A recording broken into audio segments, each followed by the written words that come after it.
Jangan sampai kita terjebak dalam jebakan-jebakan setan tuh suka gitu ya. Dia bilang, rugi lo sholat tapi masih buat dosa. Akhirnya kita jadi malas sholat.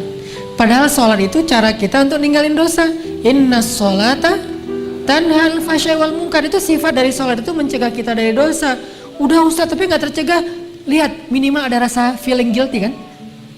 Itu bukankah itu bagian dari progres spiritual dalam diri kita? Dulu kita kan gak feeling guilty berbuat dosa. Sejak kita mulai sholat, berbuat dosa mulai feeling guilty kan, walaupun gak langsung bisa meninggalkan. Itu udah progres loh.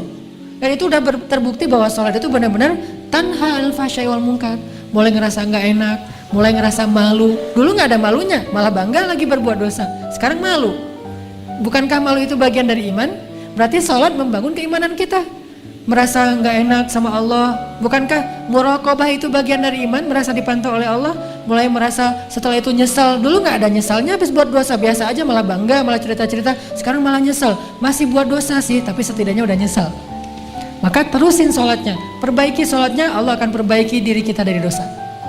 Jadi fokus kita perbaiki sholatnya. Oh mungkin sholat kita masih kurang tepat waktu. Oh mungkin sholat kita masih belum di masjid. Oh mungkin sholat kita belum di shaf pertama. Oh mungkin sholat kita belum banyak tambahin dengan gimmick sunnah-sunnahnya. Oh mungkin sholat kita belum banyak ditutup dengan istighfar setelah sholatnya, doa dan seterusnya. Perbaiki sholat kita, Allah akan perbaiki hidup kita. Jadi jangan sampai kita terjebak sama setan mengatakan, rugi aja kamu sholat banyak dosa. Enggak, itu mah kerjaan setan yang bikin kita jadi merasa sholatnya jadi sia-sia. Enggak ada kebaikan yang sia-sia. Sholat itu kan kebaikan, nggak mungkin sia-sia. Tapi masih korupsi Ustadz, masih bohong, masih curang, masih apa? Nggak, itu urusan lain. Yang jelas, jangan sampai gara-gara udah terlanjur bikin dosa meninggalkan kebaikan yang sudah kita kerjakan. Itu lebih buruk lagi keadaannya. Makanya mending sholatnya perbaiki, nanti Allah akan perbaiki hidup kita. Ini persepsi yang harus kita bangun ya. Jangan sampai terkesannya nggak usah lah menghijabi kepala daripada kita udah berhijab tapi masih suka ngomongin orang. Mending kita menghijabi hati. Nggak ada menghijabi hati, karena menghijabi hati itu sesuatu yang buruk. Khatamallahu ala qulubihim. Allah menutup hati mereka kan.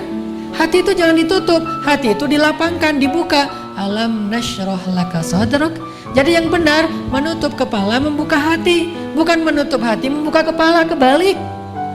Menutup hati, membuka kepala. Summum bukmun umyun. Bahaya tuh. Khatamallahu ala qulubihim, bahaya tuh. Kalau menutup hati, tapi kalau menutup kepala membuka hati memang harusnya kayak gitu. Jadi bukan sebaliknya menutup hati membuka kepala. Ini persepsi umum yang disebut dengan syubhat, pemahaman yang keliru di antara umat Islam yang mudah-mudahan bertahap kita perbaiki, termasuk tadi